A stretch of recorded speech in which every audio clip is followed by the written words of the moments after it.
بالرز هتطبخيها، واوعي الطماطم تحطيها، وبطريقه نهله جربيها معانا يا جماعه. احلى عجه ممكن تعملوها في حياتكم. ايه يا نهله اللي انت بتقوليه ده؟ بتقولي رز؟ ايوه زي ما سمعتي كده، مش اول مره اعملها معاكم، بس بجد يا جماعه كل اللي عملها انبهر بيها. وعملت بقى مسقعه بطريقه جديده خالص، اللي بيحب البطاطس عملت له، واللي بيحب البتنجان عملت له. لسه هنتكلم ونقول امثال. انا عايزه احكي. اهلا، انت وصلتي؟ ايوه حصل. عامله ايه يا روح مامي؟ الحمد لله. تحكي بقى. طبعا، وانت الاول بقى. واصلا هي ناقصه. مين خلص دي؟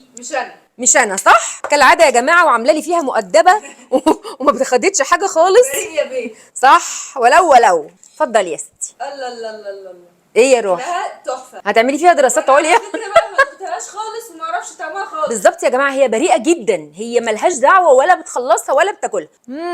ايه ده؟ احلى عجه هتعمليها.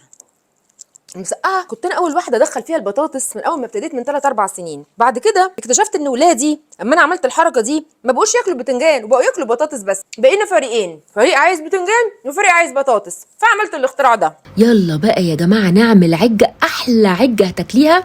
ومش عايزاكي تستغربي، في ناس كتيره جربتها مني لما عملتها قبل كده، حلوه قوي قوي. اما تكتري البصل بتبقى تحفه. 3 بصلات كبار، 3 4 معالق زيت.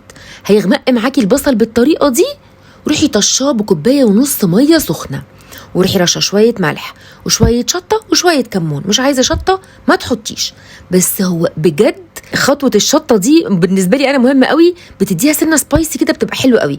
طب انا هلاقي دول 3 معالق كبار من الرز منقوعين بقى لهم 10 دقايق، وشلت منهم الميه وحطيتهم، وطيت النار وسبت الموضوع ده 5 دقايق هيستوي، لان طبعا الرز منقوع. وهو بيستوي في ال5 دقايق دول كنت انا جبت 3 معالق كبار من الدقيق، عليهم 2 3 من الميه، لحد بس ما ادوبهم كده زي ما انتم شايفين. انا اصلا عايزه احط فيهم بقى بيكنج باودر، معلقه كبيره من البيكنج باودر، وتضربي كويس جدا جدا. هو كده الرز استوى خلاص، والبصل لازم يستوي كويس، الرز تتاكدي انه استوى.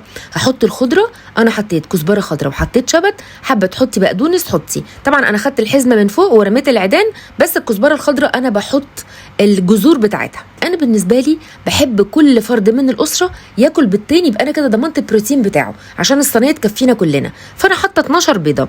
حضرتك بقى عايزه تحطي اقل، ده مش هيفرق خالص في كل الخطوات اللي فاتت. يعني مش مثلا بقوا 10 بيضات فالبصل يبقى بصلايه، لا، علشان هو ده الطعم العالي.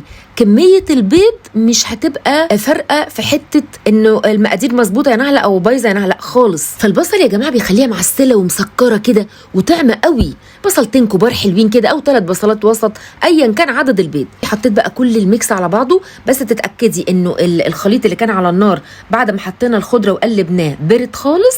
تبتدي بقى تحطي ميكس الدقيق بتاع البيكنج باودر وكمان البيض اللي احنا ضربناه. الفرن متولع عندي قبلها ب5 دقايق على درجه حراره 220، وبعدين دخلتها وهسيبها حوالي 25 دقيقه. اختبرتها كده لقيتها استوت. لو فرنك مش بمروحه مش هيحمر الوش، شغلي الشوايه دقيقتين 3 يا دوب بس وشها يلون مش اكتر. يلا بقى نعمل المسقعه يا حلوين. وطبعا طريقه تسويه البتنجان والبطاطس براحتك، بس انا هقول لك انا عملت ايه. وطبعا التسويه دي حاجه ترجع لك، انا اهم حاجه عندي الصوص نفسه.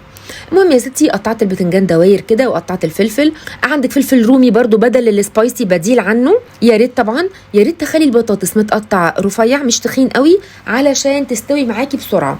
طيب انا هسوي الاكل ده ازاي؟ بس الاول عايزين بس نبشر كده شويه طماطم مع بعض عشان يبقى جهزنا كل اكلنا. وطبعا انا بحب ابشرها، انت حابه تضربيها في الخلاط مفيش مشكله طبعا. كلكم عارفين انا بحب جدا المبشره والمخرطه ومش عارفه ايه فيه بالظبط، بس يعني على الاقل انا تخلصت من القشر. يعني جبت طاسه على النار وحطيت فيها 2 3 من الزيت، والزيت سخن. نزلت بالبتنجان. الطاسه مش بتلزق، البتنجان ايدك فيه هتدوسي عليه كده من كل جنب لغايه ما يستوي مثلا 3 4 دقايق، هتلاقي البتنجان استوى. حابه تحمريه في زيت غزير حمريه. انا شخصيا لما عملت الطريقه دي لقيته استوى بقى جميل جدا. والبطاطس حطيتها في الاير فراير او تحطيها في الفرن او تحمريها في زيت غزير برضو، دي حاجه ترجع لك. انا حطيت 2 3 زيت على النار، وحطيت معلقه توم كبيره، وقبل ما التوم يلون نزلت بالفلفل بتاعي ووطيت النار عشان التوم عمال يبتدي يلون، عشان انا عايزه الفلفل ياخد من طعم التوم ويتشوحوا كده مع بعض. وبعدين نزلت ب3 معالق كبار من الصلصه المعلبه، ما عندكيش مش مهم خالص. وبعد كده نزلت ب3 4 طماطميات المبشورين دول، ورشه من الملح ورشه من الشطه طبعا وكمون.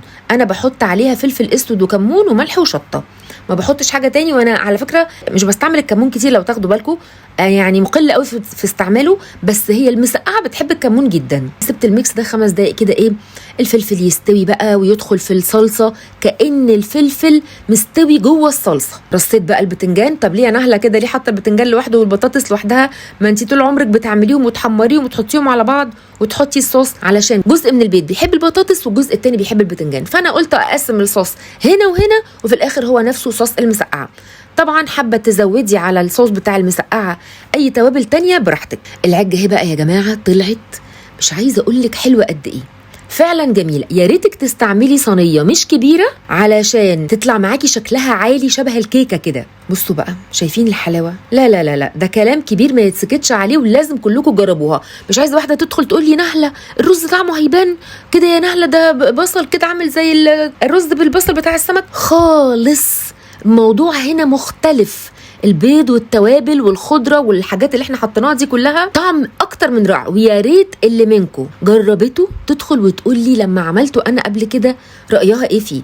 والمسقعه جميله يا جماعه وطعمه ولذيذه، وبجد الاكلتين دول لايقين على بعض جدا، سواء البتنجان بالصوص او البطاطس بالصوص، الاتنين اكتر من رائعين. مش هتاخد منك وقت خالص، نص ساعه حرفيا، والعجه في الفرن هتكوني انت عملتي المسقعه. شويه جرجير بقى كده، تسخني شويه عيش، يعني مش محتاجه مثلا تحطي سلطه، مش محتاجه، هي قايمه بالواجب كله وزياده. اتفضل يا ستي.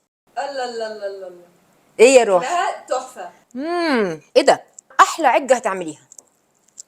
ولايك وشير لو عجبكم الفيديو، لازم تجربوها وتقولوا لي رايكم. ما تحرمونيش من كومنتاتكم الحلوه، واشوفكم الفيديو جاي حلوين. باي باي باي.